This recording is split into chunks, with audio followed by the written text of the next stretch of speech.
നമ്മുടെ കടലക്കറിയിലേക്ക് എല്ലാവർക്കും സ്വാഗതം. നമുക്ക് കടലക്കറി ഉണ്ടാക്കാം. പോവാം വീട്ടിലേക്ക്. നമുക്ക് കടലക്കറി വയ്ക്കാൻ തുടങ്ങാം. കുറച്ച് വെളിച്ചെണ്ണ ഒഴിച്ചു കൊടുക്കാം. നമുക്ക് കുറച്ച് ഇഞ്ചി ഇട്ട് കൊടുക്കാം, കുറച്ച് വെളുത്തുള്ളി ഇട്ട് കൊടുക്കാം, കുറച്ച് കറിവേപ്പില ഇട്ട് കൊടുക്കാം, തേങ്ങ ഇട്ട് കൊടുക്കാം. തേങ്ങ ഒന്ന് വറുത്തെടുക്കാനാണ്. നന്നായിട്ടൊന്ന് മൂപ്പിച്ചെടുക്കാം. തേങ്ങ ഒന്ന് മൂത്ത് വന്നിട്ടുണ്ട്. മഞ്ഞൾ പൊടി, മുളക് പൊടി, മല്ലിപ്പൊടിയാണ് നമ്മൾ ചേർക്കുന്നത്. ഓരോ സ്പൂണ് മഞ്ഞൾപ്പൊടി കുറച്ച് ചേർത്താൽ മതി. കുറച്ച് വെളിച്ചെണ്ണ ഒഴിച്ചു കൊടുക്കാം.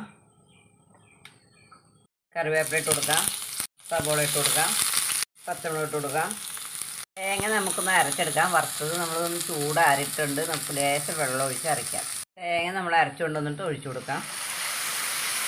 അല്ലാതെ നമ്മൾ ഉപ്പും മഞ്ഞൾപ്പൊടി ഇട്ട് വേവിച്ചതാണ്. 4-5 വിസിലടിച്ച് നമ്മൾ വേവിക്കണം. കടല വെള്ളത്തിയിട്ട് കുതിർത്തതിന് ശേഷം മാത്രം വേവിക്കുക.